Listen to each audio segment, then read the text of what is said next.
నమస్తే, welcome to special focus. నేను Monika.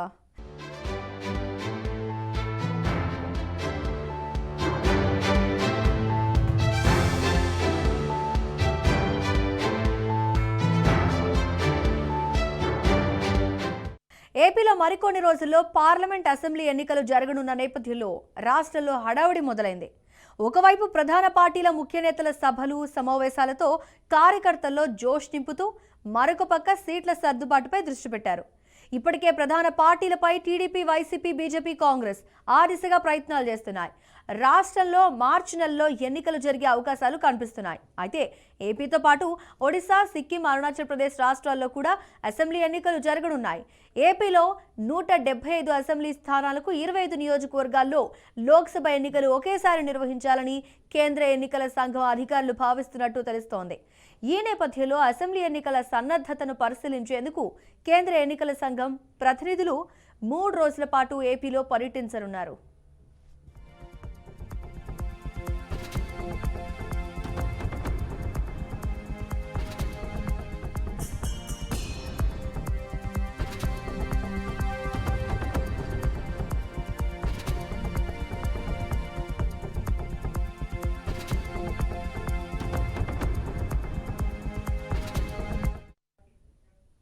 Chief election commission Rajiv Kumar ఏపీకి రానున్నారు. ఆయనతో పాటు ఎన్నికల కమిషనర్లు అనూప్ చంద్ర పాండే, అరుణ్ గోయల్ విజయవాడకు రానున్నారు.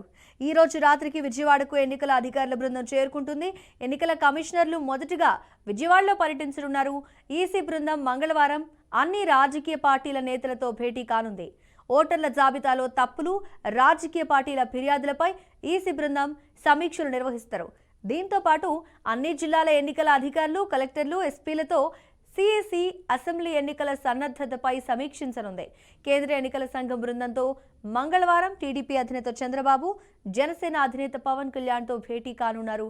ఇందుకోసం వెంకటగిరిలో నిర్వహించవలసిన టీడీపీ రా కదలిరా కార్యక్రమం వాయిదా వేసినట్టు ఆ పార్టీ వర్గాలు స్పష్టం చేశాయి. ఓట్ల అవకతవకలపై ఈసీ బృందానికి చంద్రబాబు, పవన్ ఫిర్యాదు చేయనున్నట్లు తెలుస్తోంది.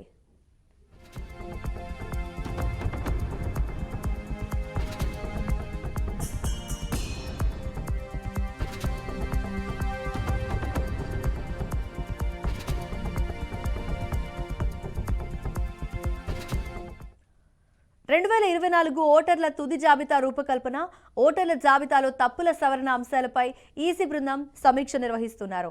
ఈవీఎం ఫస్ట్ లెవెల్ చెక్, రాజకీయ పార్టీలు ఫిర్యాదులు పరిష్కారంపై ప్రత్యేకంగా ఈసీ ఫోకస్ పెట్టింది. ఎన్నికల్లో అధికారులు పాటించవలసిన నియమ నిబంధనలకు సంబంధించి పలు సూచనలు చేయనుంది కేంద్ర ఎన్నికల సంఘం. ఈ నెల 10న సీఈఓ ప్రెజెంటేషన్ ఇవ్వనున్నారు. ఈసీ బృందం భద్రత బలగాలు, ఏపీసీఎస్, డీజీపీ, వివిధ శాఖల అధికారులతో భేటీ కానుంది. ఈ నెల 10వ తేదీ సాయంత్రం 4:30 సిఈసి ఎలక్షన్ కమిషనర్లు మీడియాతో మాట్లాడతారు. తర్వాత ఈసీ బృందం తిరిగి ఢిల్లీ వెళ్తోంది. మొత్తానికి ఈసీ బృందం పర్యటనతో ఏపీలో పూర్తి ఎన్నికల వాతావరణం నెలకొందని చెప్పొచ్చు.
ఏపీలో కొన్ని రోజుల్లో పార్లమెంట్ అసెంబ్లీ ఎన్నికలు జరగబోతున్న ఈ నేపథ్యంలో హడావుడి మొదలైంది. ఒకవైపు ప్రధాన పార్టీలన్నీ ముఖ్య నేతల సభలు సమావేశాలతో జోష్లో ఉంటే మరొక పక్క సీట్ల సర్దుబాటు అంశంపై కూడా దృష్టి పెడుతున్నారు. ఇప్పటికే ప్రధాన పార్టీలైన టీడీపీ, వైసీపీ, బీజేపీ, కాంగ్రెస్ ఆ దిశగానే ప్రయత్నాలు చేస్తున్నాయి. రాష్ట్రంలో మార్చి నెలలో ఎలక్షన్స్ జరిగే అవకాశం కనిపిస్తున్నాయి. ఈ నేపథ్యంలో ఈ శాఖ హాట్ టాపిక్ గా మారింది. డీటెయిల్స్ ఎలా ఉన్నాయి మా ప్రతినిధి శ్రీనివాస్ అడిగి తెలుసుకుందాం. అయితే శ్రీనివాస్, ఆంధ్రప్రదేశ్కి ఎలక్షన్ కమిషన్ రావడం అనే అంశాల్లో ముఖ్యంగా రాజకీయ పార్టీల నేతలకు సంబంధించి కావచ్చు, ప్రజల ఓట్ల జాబితాకు సంబంధించి కావచ్చు, సరి చేయాల్సిన థింగ్స్ అన్నిటిని కూడా సరి చేసే పనిలో ఈసీ ఎంటర్ కాబోతోంది.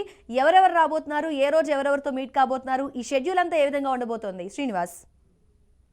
అవునుగా ఆంధ్రప్రదేశ్ లో కేంద్ర ఎన్నికల సంఘం 3 రోజుల పాటు పర్యానికి రావడం జరిగింది. ఈ రోజు నుంచి 3 రోజులు కేంద్ర ఎన్నికల సంఘం పలు పార్టీ నేతలతోటి ప్రత్యేకంగా భేటీ కానున్నారు. పలు దఫాలుగా అధికారులు ఇటు జిల్లా కలెక్టర్లు అదేవిధంగా ఎస్పీలు అందరితో కూడా భేటీ అయ్యి రానున్న ఎన్నికలకు సంబంధించిన విషయాలపైన చర్చించనున్నారు. ముఖ్యంగా చూసుకున్నట్లయితే గనక రాష్ట్ర ఎన్నికల కమిషన్ తో కేంద్ర ఎన్నికల కమిషన్ ప్రత్యేకంగా భేటీ నిర్వహించి రాష్ట్రంలో ఉన్నటువంటి ఉమ్మడి 13 జిల్లాలలో ఉన్నటువంటి అధికారులు, పాలనా పరిస్థితులు అన్నింటినీ కూడా అవగాహన చేసుకుని వాటిపై పూర్తి స్థాయి షెడ్యూల్ రూపొందించనున్నారు. అదేవిధంగా చూసుకున్నట్లయితే కనుక రేపు అన్ని రాజకీయ పార్టీలతో కేంద్ర ఎన్నికల కమిషన్ భేటీ కానుంది. అంటే ఆంధ్రప్రదేశ్ లో అన్ని రాజకీయ పార్టీలు కూడా ఇప్పటికే ఫామ్ నెంబర్ 7, ఫామ్ నెంబర్ 16 పై అనేక కంప్లైంట్స్ దాఖలు చేయడం జరిగింది. వాటన్నిటికీ కూడా రేపు క్లారిటీ వచ్చే అవకాశం ఉంది. అదేవిధంగా రాజకీయ పార్టీలన్నీ కూడా రేపు భేటీకి సంబంధించి చూసుకున్నట్లయితే కనుక ఎన్నికల నుంచి వాలంటీర్లు విధులు తొలగించాలి, అదేవిధంగా సచివాలయ సిబ్బంది ఎవరైతే ఉన్నారో వారు ఎన్నికల్లో పాల్గొనకుండా ఉండాలంటూ కూడా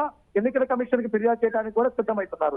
అదేవిధంగా చూసుకున్నట్లయితే కనుక రేపు ఈ ఎన్నికల కమిషన్ భేటీకి తెలుగుదేశం పార్టీ అధినేత చంద్రబాబు నాయుడు, అదేవిధంగా జనసేన పార్టీ అధినేత కూడా పవన్ కళ్యాణ్ ఇరువురు కూడా హాజరు కానున్నారు. అయితే వైసీపీ పార్టీ నుంచి ఎవరు హాజరవుతారు, అదేవిధంగా బీజేపీ నుంచి ఎవరు హాజరవుతారు అనేది కూడా ఇంకా క్లారిటీ రాలేదు. అయితే ముఖ్యంగా చూసుకుంటే ఆ ఎన్నికల కమిషన్ పిలుపు వచ్చినటువంటి అన్ని రాజకీయ పార్టీలు రేపు ఎన్నికల కమిషన్ తో ప్రత్యేకంగా భేటీ అయ్యి ఆంధ్రప్రదేశ్ లో ఉన్నటువంటి పరిస్థితులు వివరించడమే కాకుండా ఆంధ్రప్రదేశ్ లో దీనికి సంబంధించినటువంటి వెనుకలు కూడా ఇవ్వడానికి సిద్ధమవుతున్నారు.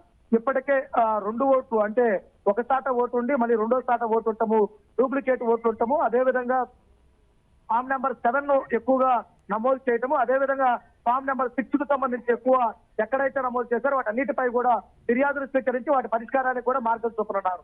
రాష్ట్రంలో గతంలో చూసుకున్నట్లయితే కనుక రాష్ట్ర ఎన్నికల సంఘానికి ఫిర్యాదు చేసినా గానీ ఇప్పటి వరకు క్లారిటీ రాలేదు. రేపు ఈ విషయాలన్నిటిపై కూడా క్లారిటీ వచ్చే అవకాశం ఉంది. అదేవిధంగా తెలంగాణలో ఓటు హక్కు వినియోగించుకున్న వారు ఆంధ్రప్రదేశ్ లో కూడా మళ్ళా ఓటు హక్కు వినియోగించుకోవడానికి అవకాశం ఉందా లేదా అనే విషయాలు కూడా క్లారిటీ రావాల్సినటువంటి పరిస్థితి కూడా ఉండడం జరిగింది. ముఖ్యంగా చూసుకున్నట్లయితే కనుక ఎల్లుండి ఎన్నికల కమిషన్ కు సంబంధించి రాష్ట్ర ఎన్నికల కమిషన్ కేంద్ర ఎన్నికల కమిషన్ కి పవర్ ప్లాంట్ ప్రజెంటేషన్ ఇవ్వడానికి కూడా సిద్ధమవుతుంది. అంటే రానున్న ఎన్నికలకు ఏ విధంగా సన్నద్ధమవుతాము, ఏ విధంగా అధికారులు బదిలీ చేశాము, ఏ విధంగా సిఫార్సు చేస్తామనే విషయాలన్నింటినీ కూడా కేంద్ర ఎన్నికల సంఘానికి వివరించనున్నది. అంటే ఈ రోజు నుంచి 3 రోజుల పాటు కూడా కేంద్ర ఎన్నికల సంఘం రాష్ట్రంలోనే ఉండి రాష్ట్రంలో ఉన్నటువంటి పరిస్థితులను అంచనా వేసి వారికి సంబంధించినటువంటి మార్గదర్శకాలు విడుదల చేయడమే కాకుండా 3 సంవత్సరాలు ఒకేసాట ప్రభుత్వ ఉద్యోగం చేస్తూ సొంత జిల్లాల్లో పనిచేసే వాళ్ళందరినీ కూడా ట్రాన్స్ఫర్ చేయమని గతంలోనే ఉత్తర్వులు ఇవ్వడం జరిగింది. అవన్నీ అమలయ్యాయా లేదా అనే విషయాలు కూడా క్లారిటీ వచ్చే అవకాశం ఉంది. అయితే ముఖ్యంగా చూస్తే ఈ ఎన్నికల కమిషన్ ఈ పర్యటనతోటి ఆంధ్రప్రదేశ్ లో ఎన్నికల వేడి ప్రారంభమైందని చెప్పవచ్చు. ఇప్పటికే రాజకీయ పార్టీలన్నీ కూడా వైపు అభ్యర్థులపై కసరత్తు చేస్తున్నాయి, మరోవైపు కూడా శాంతి భద్రతల విషయం మీద కూడా ఫిర్యాదు చేసి సరైన రక్షణ కల్పించాలని కోరే అవకాశం కూడా ఉంది. అయితే శ్రీనివాస్, మొత్తానికి ఎలక్షన్ కమిషన్ వస్తున్న నేపథ్యంలో పార్లమెంట్ ఎలక్షన్స్, మిగతా ఎలక్షన్స్ కూడా ఏవి ఏ టైంలో జరపాలనే డెసిషన్ కూడా రేపు వచ్చిన తర్వాత తీసుకునే అవకాశం కనిపిస్తుంది కదా, దానికి సంబంధించిన అప్డేట్ ఎలా ఉంది? అంటే ముఖ్యంగా చూస్తే గడిచిన ఎన్నికలకు సంబంధించి దృష్టిలో ఉంచుకొని ఆంధ్రప్రదేశ్ లో ఒకే దఫా మొత్తం ఎన్నికలకి అంటే రాష్ట్రమంతా కూడా ఒకే దఫా ఎన్నికలకు సంబంధించినటువంటి ఆలోచన ఉన్నట్లు కూడా తెలుస్తున్నటువంటి పరిస్థితి ఉండడం జరిగింది. చూసుకున్నట్లయితే కనుక స్కూల్ కి విద్యార్థులకు సంబంధించినటువంటి 10th class, intermediate, degree exams కి ముందుకు జరపటము, అదేవిధంగా ఎన్నికల సమయంలో విద్యార్థులకు ఇబ్బందులు కలగకుండా ఉండే విధంగా కూడా దృష్టి పెడుతున్నారు. మరోవైపు చూసుకున్నట్లయితే కనుక పార్లమెంట్, అసెంబ్లీ ఎన్నికలు రెండింటికి సంబంధించి కూడా చాలా క్లారిటీగా సమస్యాత్మక గ్రామాల్లో కూడా సీసీ కెమెరాలు ఉండే విధంగా, అదేవిధంగా ప్రతి బూత్ ను కూడా వెబ్ కాస్టింగ్ ద్వారా చూసే విధంగా, తెలుసుకునే విధంగా కూడా అధికారులు చర్యలు చేపడుతున్నారు. ఇప్పటికే కలెక్టర్స్ కు ఆ గైడ్ లైన్స్ ఇవ్వడం జరిగింది. అదేవిధంగా పోలీస్ అధికారులు కూడా ట్రాన్స్ఫర్స్ వాటన్నిటి మీద కూడా గైడ్ లైన్స్ ఇచ్చారు. రానున్న రోజుల్లో కూడా ఆంధ్రప్రదేశ్ లో పూర్తి స్థాయి అధికారుల బదిలీలు కూడా జరిగే అవకాశం కూడా కనపడుతుంది. అయితే శ్రీనివాసరావు, ప్రస్తుతం కలెక్టర్లు అదేవిధంగా పోలీసు అధికారులతో కూడా ఎలక్షన్ కమిషన్ భేటీ అయి కీలక అంశాలు డిస్కస్ చేసే అవకాశం కనిపిస్తుంది. ఈ ఎలక్షన్స్కి సంబంధించి ఎలాంటి డిస్కషన్స్ జరగబోతున్నాయి, ఎలాంటి ఇన్ఫర్మేషన్ ఏపీ నుంచి రాబోతుంది? అంటే ఇప్పటికే చూసుకున్నట్లయితే కనుక రాష్ట్ర ఎన్నికల కమిషన్ కి సంబంధించి అనేక వినతులు రావడం జరిగింది. వానిపై ఇప్పటి వరకు కూడా కొన్ని క్లారిటీస్ లేకుండా ఉన్నాయి. ఇప్పుడు 3 రోజుల పాటు కేంద్ర ఎన్నికల కమిషన్ ఇక్కడే ఉన్న నేపథ్యంలో వాటన్నిటిపైన కూడా ఒక క్లారిటీ వచ్చే అవకాశం ఉంది. రాష్ట్రంలో శాంతి భద్రత విషయం కానీ, ఎన్నికల నిర్వహణ కానీ, అదే విధంగా చూసుకుంటే రాజకీయ పార్టీలకు సంబంధించిన వినతులు, వీటన్నిటిపై కూడా ఈ 3 రోజుల్లో పూర్తి స్థాయి క్లారిటీ రావడమే కాకుండా ప్రశాంత వాతావరణంలో ఆంధ్రప్రదేశ్ లో ఎన్నికలు జరిగే విధంగా చర్యలు తీసుకోవడానికి కూడా అధికారులకు మార్గదర్శకాలు విడుదల చేయనున్నారు. అయితే శ్రీనివాస్, ఇప్పుడు ఓటర్ల జాబితాలో లిస్టులో చాలా మార్పులు జరిగాయని ఇంతకు ముందు వచ్చిన అంశం రేపు మరొకసారి ఎలక్షన్ కమిషన్ వచ్చినాక తెరపైకి వచ్చే అవకాశం కనిపిస్తుందా, లేదంటే క్లియర్ డీటెయిల్స్ ప్రక్షాళన చేయవలసినవి చేసేసే ఇన్ఫర్మేషన్ ఏమన్నా ఉందా మన దగ్గర? అంటే ముఖ్యంగా చూసుకున్నట్లయితే కనుక ఇప్పటికీ పూర్తి స్థాయి ఓటర్ల లిస్టు బయటకు అధికారికంగా వెల్లడించుకొని ఉన్నారు. గతంలో ఉన్న లిస్టులనే వాడుతూ ఉన్నారు. ఇప్పటికి మొన్నటి వరకు కూడా చివరి ఓటు నమోదు వరకు కూడా లిస్టు రావటమే కాకుండా లిస్టుతో పాటు ఒక్కోసాట 2 ఓట్లు అయితే ఉన్నాయో వాటన్నిటిని తొలగించడానికి కూడా అనేక వినతులు ఉన్నాయి. వాటన్నిటిపై కూడా ఎన్నికల కమిషన్ దృష్టి కేంద్రీకరించి తప్పనిసరిగా పూర్తి స్థాయి ఓటర్ లిస్టు కూడా అధికారికంగా విడుదల చేయడానికి కూడా సిద్ధమవుతుంది. అంటే 18 సంవత్సరాలు నిండిన వారు ప్రతి ఒక్కరూ ఓటు హక్కు వినియోగించుకునే అవకాశం ఉంది. దానికి గతంలోనే ఓటర్ హక్కు సంబంధించినటువంటి అప్లై చేసుకోవడానికి వెసులుబాటు కల్పించారు. వాటన్నిటిని కొత్త ఓటర్లు ఎంత శాతం నమోదయ్యాయి, ఏ ప్రాంతంలో ఎక్కువ నమోదయ్యాయి, నమోదైన వాటిలో ఏమన్నా నకిలీ ఓటర్లు ఉన్నారా, లేదు డూప్లికేట్ ఓటర్లు ఉన్నారా, లేదు తెలంగాణలో ఓటు హక్కు వినియోగించుకొని ఇక్కడ మరలా ఎవరైనా అప్లై చేశారా, వీటన్నిటిపై కూడా ఎన్నికల కమిషన్ పూర్తి స్థాయి క్లారిటీ తోటి రేపు రాజకీయ పార్టీలకు వివరణ ఇవ్వడానికి కూడా సిద్ధమైంది.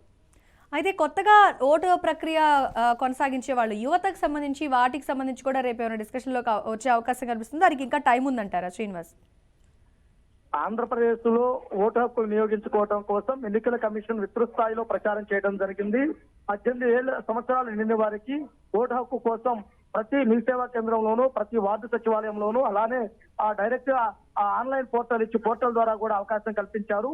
ఇవన్నిటితో పాటు చూసుకున్నట్లయితే కనుక ఇప్పుడు ఈ ఎన్నికలకు సంబంధించినటువంటి ఏ విధంగా ఓటు హక్కు వినియోగించుకోవాలి, ఓటర్ కార్డుతో పాటు ఎటువంటి రెసిడెన్స్ ఉంటే కనుక ఓటు హక్కు వినియోగించుకోవాలనే క్లారిటీస్ కూడా ఇవ్వడానికి సిద్ధమవుతున్నారు. వాటితో పాటు రేపు ఫిర్యాదులు స్వీకరించి రాజకీయ పార్టీలన్నిటితోటి రేపు ఇంపార్టెంట్ భేటీ ఉన్న నేపథ్యంలో రేపు ఫిర్యాదులు స్వీకరించి వాటిపైన కూడా పూర్తి స్థాయి క్లారిటీ ఇచ్చి ఆంధ్రప్రదేశ్ లో శాంతి భద్రతలకు విఘాతం కలగకుండా ఎన్నికలంతా కూడా ప్రశాంతంగా నిర్వహించే విధంగా ఏర్పాట్లు చేయడానికి ఎన్నికల కమిషన్ సిద్ధమైంది.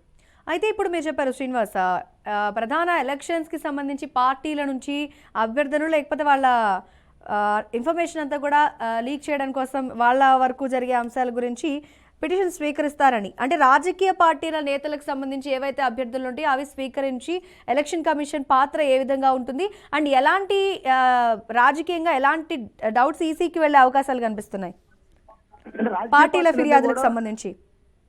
రాజకీయ పార్టీలన్నీ కూడా ప్రధానంగా ఫామ్ నెంబర్ 7 పైన అప్లై చేయడానికి సిద్ధమవుతున్నాయి.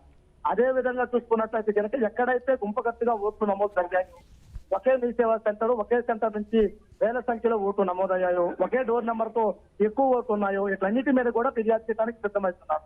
అలానే తెలంగాణలో ఓటు హక్కు ఉన్నవారు, అక్కడ ఓటు వినియోగించుకున్న వారు ఆంధ్రప్రదేశ్ లో కొత్తగా ఓటుకు అప్లై చేశారు, వాళ్ళకి ఆమోదం వచ్చిందా లేదా, కొత్తగా వారికి ఓటు హక్కు వినియోగించుకోవడానికి అవకాశం ఉందా లేదా, ఇవన్నీ విషయాలపైన కూడా రేపు వాళ్ళు ఫిర్యాదు చేయడంతో పాటు వారికి సంబంధించినటువంటి ఆ వినతులు ఇవ్వటము, వినతులతో పాటు ఆ అధికారులు ఎన్నికల కమిషన్ సంబంధించినటువంటి సూచనలు పాటించడానికి కూడా సిద్ధమవుతారు.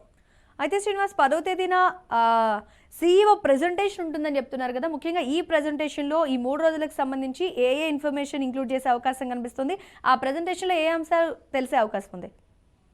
అంటే ముఖ్యంగా చూస్తే రాష్ట్ర ఎన్నికల కమిషన్ 10వ తేదీన కేంద్ర ఎన్నికల కమిషన్ ఇచ్చే ప్రజెంటేషన్ సంబంధించి ఆంధ్రప్రదేశ్ లో ఎన్నికలకు సంబంధించినటువంటి ఎన్ని బూతులు ఉన్నాయి, ఆ బూతుల్లో సీసీ కెమెరాలు ఏ విధంగా ఉంటాయి, అదే విధంగా వెబ్ కాస్టింగ్ ద్వారా ఎలా లైన్ చేశారు, శాంతి భద్రతలకు సంబంధించి ఆ సమస్యాత్మక ప్రాంతాలు ఎన్ని గుర్తించారు, వాటికి సంబంధించి ఏ ఏ ప్రాంతాల్లో ఉన్నాయి, వాటికి రూట్ ఎలా ఉంది, అదేవిధంగా రూట్ లేని ప్రాంతాలకు సంబంధించి రూట్ ఏ విధంగా క్రియేట్ చేయాలి, వీటన్నిటి విషయాలపైన కూడా పవర్ ప్లాంట్ ప్రజెంటేషన్ ఇవ్వడమే కాకుండా రానున్న రోజుల్లో ఎన్నికలు నిర్వహించినప్పుడు కేంద్ర ఎన్నికల సంబంధించి రాష్ట్ర కమిషన్ ఎటువంటి నిర్వహణ చేస్తున్న విషయాన్ని పూర్తిగా వారికి అర్థమయ్యే విధంగా వివరించడానికి సిద్ధమైంది. Right Srinivas, thanks for your details. ఇదే విధంగా ఓటర్లలో ఏమేమి అవతవకలు ఉన్నాయి, పార్టీలకు సంబంధించి ఎలాంటి లోపాలు ఉన్నాయి, ఏ అంశాలు అనేది మాత్రం ఈ 3 రోజుల్లో ఈసీ ఒక క్లారిటీకి తీసుకొచ్చే అవకాశం కనిపిస్తుంది.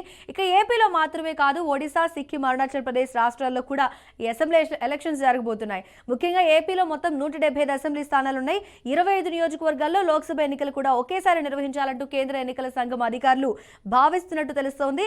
ఈ 3 రోజుల్లో దానికి సంబంధించి ఐఏఎస్, ఐపీఎస్ అధికారులందరితో కూడా సమావేశాలు జరిపి, పార్టీల నేతలతో కూడా సమావేశాలు జరిపి ఏంటి డీటెయిల్స్ అన్ని కూడా 10వ తేదీన వాళ్ళు వెళ్లే ముందు ఒక ప్రెజెంటేషన్ క్లియర్ గా ఇచ్చే అవకాశం కనిపిస్తోంది.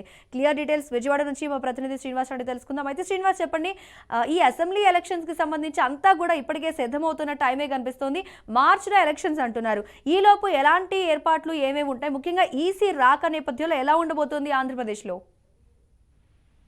ఈసీ రాకతో ఎన్నికల హడావుడి స్టార్ట్ అయినట్టు కనిపిస్తుంది. ఇప్పటి వరకు కూడా అనేక ఎన్నికలు అంటే ఫిబ్రవరిలో ఏపీ ఎన్నికలు అని చెప్పని, అదేవిధంగా మార్చిలో ఏపీ ఎన్నికలని అనేక రకాలుగా బయట హల్చల్ చేస్తున్నటువంటి పరిస్థితి ఉంది. అయితే దీనికి సంబంధించి ఎన్నికల కమిషన్ 3 రోజులు ఏపీలో పర్యటన చేయనున్న పరిస్థితి ఉంది. ఇక్కడ ఎన్నికల కమిషన్ ఆఫీస్ నుండి విజయవాడ ప్రధాన కేంద్ర కార్యాలయం ఏదైతే ఉందో ఆ కార్యాలయం కూడా పూర్తిగా అన్ని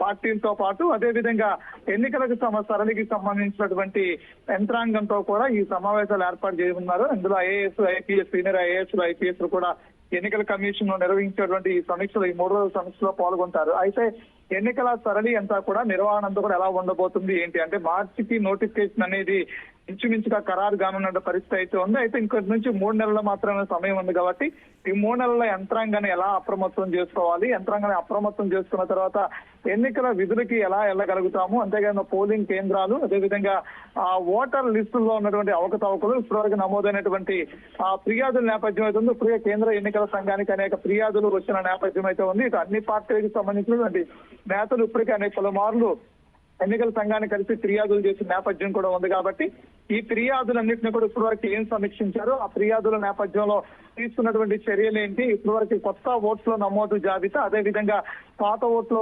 తొలగించినటువంటి ఓట్లు, ఫారం 7 ద్వారా తొలగించినటువంటి ఓట్లు కావచ్చు, అదేవిధంగా ఫారం 8 ద్వారా తొలగించిన ఓట్లని మళ్ళీ తిరిగి నమోదు చేసుకోవడం ఓట్లు కావచ్చు. అదేవిధంగా ఇప్పుడు వైసీపీ కొత్త అంశాన్ని కూడా తెర మీద తీసుకొస్తున్న పరిస్థితి ఉంది. అది తెలంగాణలో ఓట్లు వేసినటువంటి వాళ్ళకి ఏపీలో ఓట్లు తొలగించాలనే అంశాన్ని కూడా వైసీపీ తెర మీద తీసుకొచ్చింది. ఓవరాల్ గా ఈ రాష్ట్రంలో ఎన్నికలకు సంబంధించినటువంటి ఓటర్ల జాబితా పరిశీలన ఇప్పటి వరకు కూడా బిఎల్ఓ ద్వారా కూడా ప్రతి నియోజకవర్గంలో బిఎల్ఓలు నియమించడం, ప్రతి గ్రామంలో కూడా ఓట్లు తొలగింపు, కొత్త ఓట్లు ప్రక్రియ, అదేవిధంగా ఫిర్యాదులు అందినటువంటి ఓట్లు జాబితాలు, తొలగింపు జాబితాలు అన్నింటినీ కూడా పరిశీలించారు. అన్నింటినీ కూడా పరిశీలించి దాని అంతా కూడా ఇప్పటి వరకు ఓట్లో ఉన్నటువంటి అవకతవకలను చెక్ చేస్తామని చెప్తున్నారు. అంతేకాకుండా ప్రధాన పార్టీలు ఏవైతే ఉన్నాయో ఆ పార్టీ నేతలతో కూడా ఆ ఎన్నికల కమిషన్ సమీక్ష చేసే పరిస్థితి ఉంది. అయితే వాళ్ళు ఇచ్చిన ఫిర్యాదుల్లో తీసుకున్నటువంటి అంశాన్ని ఎన్నికల కమిషన్ వాళ్ళ దృష్టికి తీసుకెళ్లే పరిస్థితి ఉంది. వాళ్ళు ఆమోదిస్తారా, లేదు అంటే కనుక ఫర్దర్ గా దీని మీద ఇంకా వాళ్ళకన్నా అనుమానాలు ఉంటే కనుక ఎన్నికల కమిషన్ ముందు మరొకసారి వాళ్ళు రిపీట్ చేయడానికి కూడా ఎన్నికల కమిషన్ అవకాశం ఇస్తుంది. ఆ ఫిర్యాదును కూడా స్వీకరించడానికి ఎన్నికల కమిషన్ సిద్ధంగా ఉన్నది. మరో 10వ తారీఖు సాయంత్రానికి నోవాటెల్లో హోటల్లో నుంచి ఒక కాన్ఫరెన్స్ అయితే నిర్వహించబోతున్నారు. ఆ కాన్ఫరెన్స్ ద్వారా ఇప్పటి వరకు ఎన్నికల అధికారులతో నిర్వహించినటువంటి సమీక్ష సమావేశాలు, ఎన్నికల యంత్రాంగానికి ఎన్నికల అధికారులు వాళ్ళ యంత్రాంగంతో చేయించుకోవాల్సినటువంటి విధి నిర్వహణని అన్నింటినీ కూడా సమీక్షించిన అంశాన్ని మీడియా సమావేశంలో చెప్తారు. అంతేకాకుండా ఎన్నికల నోటిఫికేషన్ మార్చికి వెలువడుతుందా లేదంటే సమయం చాలకపోతే కనుక ఉన్నటువంటి అంశాన్ని ఇక్కడ పరిశీలించినటువంటి అంశాలు ఏవైతే ఉన్నాయో ఆ అంశాలను వాళ్ళు మీడియా ముందు సమావేశంలో చెప్పి ఇంకా దాన్ని ఫర్దర్ గా పోస్ట్ పోన్ చేసి మరొక నెల గడువు చెప్తారా ఏంటి అనేది అన్నది కూడా సందిగ్ధ వేచి చూడాల్సిన పరిస్థితి ఉంటుంది మౌనిక. అయితే శ్రీనివాస్, నిజానికి టీడీపీ, జనసేన, అదేవిధంగా వైసీపీ, ఇక కాంగ్రెస్ కూడా ఈసారి పోటీల్లో ఉండే అవకాశం కనిపిస్తుంది. అంటే వీటన్నిటికీ ఎలక్షన్ కమిషన్ రాకంటే ముందు కూడా ఏ విధంగా పార్టీలకు సంబంధించిన ఇన్ఫర్మేషన్ ఏమైనా ఇవ్వాల్సి ఉంటుందా, లేదా దానికి ఇంకా సమయం ఉంది, జస్ట్ ముందుగా ఎవరెవరు ఏమిటి అభ్యర్థులను స్వీకరించడానికి మాత్రం ఈసారి ఎలక్షన్ కమిషన్ ఎంట్రీ అని చెప్పుకోవచ్చా? అంటే ఏపీ నుంచి అత్యధికంగా ఎన్నికలకి చాలా సమయం ఉన్నప్పుడు కూడా ఇప్పుడు చాలా ముందు నుంచి రోజుల నుంచి కూడా ఎన్నికలకి సంబంధించినటువంటి చాలా అభ్యంతరాలు పార్టీలు, అంటే ప్రతిపక్ష పార్టీ నుంచి అభ్యంతరాలు అధికార పార్టీ మీద అభ్యంతరాలు వ్యక్తపరుస్తున్నటువంటి పరిస్థితి ఉంది. అది ప్రధానంగా మనం చూసినట్లయితే ఓటర్ల జాబితా ఫారం 7 అప్లై చేయించి దాని ద్వారా ఓట్లను తొలగించుతున్నారు. అలాగే కొన్ని కొత్త ఓట్లని నమోదు చేస్తున్నారు. నమోదు చేసినటువంటి ఓట్లు ఒకే డోర్ నెంబర్ మీద 100 ఓట్లు నమోదవుతున్నాయి. అదేవిధంగా అధికార పార్టీకి సంబంధించినటువంటి ఏదైతే పనిచేస్తున్నటువంటి వాలంటీర్ వ్యవస్థ ఉందో దాని మీద కూడా కొంత అనుమానాలు వ్యక్తపరిచినటువంటి పరిస్థితి ఉంది. అంతేకాకుండా సచివాలయాలు వీళ్ళందరూ కూడా ఒక ఓటర్ కి అనుసంధానం చేసేటువంటి ఆధార్ కార్డు ఏదైతే ఉంటుందో ఆ ప్రక్రియలో భాగంగా ఏదో అవకతవకలు జరుగుతున్నాయని చెప్పి అనేది ప్రతిపక్షాలకు ఉన్నటువంటి అనుమానం. వాళ్ళు చేస్తున్నటువంటి ఆరోపణలు దీన్ని ఎన్నికల కమిషన్ దృష్టికి తీసుకెళ్లారు. అయితే ఎన్నికల సరళికి ముందు ఇలాంటి ఏవైతే అభ్యంతరాలు ఉన్నాయో ప్రధాన పార్టీ నుంచి వస్తున్నటువంటి అభ్యంతరాలు ఏవైతే ఉన్నాయో ఆ అభ్యంతరాలన్నిటి మీద కూడా ఏపీలో వచ్చి ఇక్కడ ఉన్నటువంటి అధికారులు సమీక్షలు జరిపి ఇక్కడ ఉన్నటువంటి ఎన్నికలకి సంబంధించినటువంటి విధి నిర్వహణలో వహించాల్సినటువంటి బాధ్యతల్ని తెలియజేస్తూ అదేవిధంగా ఆంధ్రప్రదేశ్ రాష్ట్రం నుంచి వచ్చినటువంటి ప్రధాన పార్టీ నుంచి వచ్చినటువంటి ఫిర్యాదులు ఏవైతే ఉన్నాయో వాటిని స్వీకరించి ఎన్నికల కమిషన్ వీళ్ళ దృష్టికి ఇక్కడ ఉన్నటువంటి ఐఏఎస్లు ఐపీఎస్లకి ఈ ఫిర్యాదుల్లో వీటిని మేము గుర్తించాము, వీటిని మీరు ఎంతవరకు చర్యలు తీసుకున్నారు, అంతేకాకుండా ఇక్కడ ఉన్నటువంటి అధికార యంత్రాంగం బిఎల్ఓలుగా పనిచేస్తున్నటువంటి అధికార యంత్రాంగం ఎంతవరకు పనిచేస్తుంది, వాళ్ళు ఇప్పటి వరకు చేసినటువంటి గుర్తించినటువంటి లోపాలు ఏంటి, వాటి మీద తీసుకున్నటువంటి చర్యలు ఏంటి, అదేవిధంగా ఎన్నికల ఓటర్ జాబితాకు సంబంధించినటువంటి కొత్త ఓటర్ జాబితాని తయారు చేసినటువంటి పరిస్థితి కూడా ఉంది. ఎందుకంటే కొత్త ఓట్లు నమోదు అవుతుంది, తొలగించినటువంటి ఓట్లని తిరిగి నమోదు చేసినటువంటి ఉంటుంది. అంతేగాని గుర్తు తెలియని ఓట్లు కూడా చాలా వరకు నమోదు అనేది అన్ని అంశాల మీద కూడా అధికారులతో సమీక్షలు జరిపిన తర్వాత పూర్తిగా ఇప్పుడు ఏదైతే పార్టీలు ఉన్నాయో అవి ఆరోపణలు చేసినటువంటి పార్టీలు వాళ్ళ అభ్యంతరాలు వ్యక్తపరిచినటువంటి పార్టీలు ఏవైతే ఉన్నాయో ఆ పార్టీలతో వీళ్ళు సమీక్ష నిర్వహిస్తారు. మా అధికారులతో మేము ఈ సమీక్ష నిర్వహించాము, ఇది ఎన్నికల జాబితాకు సంబంధించినటువంటి ఈ అంశాన్ని మేము ధృవీకరించాము, వీటి ద్వారా లోపాలను సవరించామని ప్రతిపక్ష పార్టీలకి అన్ని పక్ష పార్టీలకి ఆ అంశాన్ని ప్రభావించిన తర్వాత అన్ని పార్టీలు ఒపీనియన్స్ తీసుకున్న తర్వాత 10వ తారీఖున దీని మీద పూర్తిగా ఎన్నికలకు సంబంధించిన అంశాన్ని దృష్టి తీసు ప్రజలకి అంటే ఒక మీడియా సమావేశం ద్వారా పూర్తి స్థాయిలో ఎన్నికల సరళి గురించి కూడా ప్రకటన చేసేటువంటి అవకాశం అయితే ఉంటుంది. మౌనిక శ్రీనివాస్, అయితే ఈ రోజు రాత్రికే chief election commission officer Rajiv Kumar కావచ్చు మిగతా ఎన్నికల అధికారులు ఇద్దరు కూడా రాబోతున్నారు. అంటే రేపటి నుంచి వాళ్ళ ప్రక్రియ మొదలు పెట్టే అవకాశమే ఉంది. ఎందుకంటే మంగళవారం అన్ని రాజకీయ పార్టీలతో అంటే రేపు అన్ని రాజకీయ పార్టీలతో వాళ్ళ భేటీ కొనసాగుతుంది కదా, ఎప్పుడెప్పుడని రూట్ మ్యాప్ ఏమన్నా మన దగ్గర ఉందా, అంటే వాళ్ళ షెడ్యూల్ ఏ విధంగా ఉందో డీటెయిల్స్ ఏమైనా ఉన్నాయా శ్రీనివాస్? అంటే ఈ రోజు సాయంత్రానికి అయితే దాని గురించి మనకు అంటే అధికారికంగా ప్రకటించేటువంటి పరిస్థితి ఉంది. అయితే ఇప్పటికే అన్ని రాజకీయ పార్టీలకి సమాచారం అయితే అందించింది. ఎన్నికల కమిషన్ ఏపీలోకి రాకపోతుంది, అయితే ఫలానా డేటున అంటే రేపు మంగళవారం 9వ తారీఖున అన్ని రాజకీయ పార్టీలతో కూడా సమావేశం ఉంటుంది. మీ అభ్యంతరాలు ఇంకా ఏమైనా ఉంటే కనుక ఎన్నికల కమిషన్ చెప్పిన తర్వాత మీ అభ్యంతరాలు ఉంటే కనుక మరొకసారి మీరు ప్రతిపాదించవచ్చు. ఆ ప్రతిపాదనలు కూడా ఎన్నికల కమిషన్ త్వరగతిని అంటే మీడియా సమావేశానికి వెళ్ళక ముందు ఆ ప్రతిపాదనలన్నింటినీ కూడా క్లియర్ చేసేటువంటి అవకాశం ఉంటుంది అనేటువంటి సమాచారం ఇచ్చారు. అయితే ప్రధానంగా విజయవాడలో ఉన్నటువంటి ఎన్నికల కమిషన్ ఆఫీస్ ఏదైతే ఉందో అక్కడ ఎన్నికల కమిషన్ కి సంబంధించినటువంటి పార్టీ నేతలతో సమావేశమైనటువంటి పరిస్థితి ఉంది. ఎప్పుడు కూడా ప్రధాన ఎన్నికల కమిషన్ కార్యాలయం విజయవాడలో ఉంటూ ఇక్కడే ఎన్నికల కమిషన్ రాజకీయ పార్టీలను కూడా ఇక్కడే కలవడం చూస్తున్నాం కాబట్టి ఇక్కడే ఈ సమావేశం ఏర్పాటు జరిగేటువంటి పరిస్థితి ఉంది. ఆ తర్వాత కాదు అంటే కనుక ఫర్దర్ గా ఇంకేదైనా వెన్యూ ఏర్పాటు చేస్తారనేది కూడా వేచి చూడాలి. అంతేకాకుండా 10వ తారీఖు సాయంత్రానికి మాత్రం నోవేటల్లో దీని గురించి మీడియా సమావేశం ఏర్పాటు చేశారు. ఈ మీడియా సమావేశానికి కూడా అన్ని పూర్తిగా అందరూ అధికారులందరితో కూడా ఈ సమావేశం 1 గంట పాటు ఈ సమీక్షను మీడియా ముఖంగా వివరించేందుకు ఏర్పాట్లు చేశారు. అయితే ఎన్నికల కమిషన్ ఏపీకి ఈ రోజు సాయంత్రం లోపు ఇప్పటి వరకు చేసేటువంటి ప్రొసీడింగ్స్ అన్నిటి మీద కూడా సాయంత్రానికి ఒక స్పష్టమైనటువంటి ప్రకటన అయితే వెలువడే అవకాశం ఉంది. మౌనిక అయితే శ్రీనివాస్, ప్రస్తుతం ఈవీఎం ఫస్ట్ లెవెల్ చెక్ ఉంటుందని కూడా తెలుస్తుంది కదా, దానికి సంబంధించి అప్డేట్స్ ఎలా ఉన్నాయి?